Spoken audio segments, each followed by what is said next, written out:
सूबाई वजीर social welfare Syed यावर अब्बास बुखारी और वजीर MPDD नोमान लंगड़ियाल ने मुश्तरका तौर पर हार्ड रोड पर लगाए गए ब्लड कैंप का दौरा किया।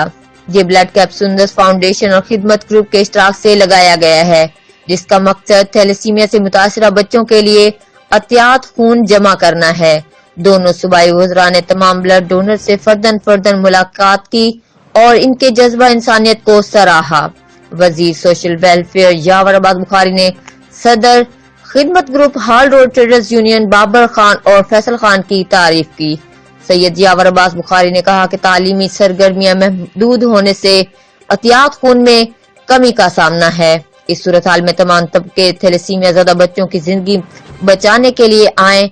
उन्होंने इस अज़्म का इजहार किया कि सुंदस फाउंडेशन की फलाही सरगर्मियों का साथ देते रहेंगे। वजीर MPDD नोमान लंगड़ियाल ने कहा कि ब्लड कैंप का दौरा करके दिली खुशी हुई है। इंसानियत मोहब्बत इंसान का फर्ज है जो खिदमत ग्रुप बाएहसन अदा कर रहा है। रिपोर्ट तैयब बवान, ब्यूरो चीफ, जियो एक्सप्रेस न्यूज, अटक।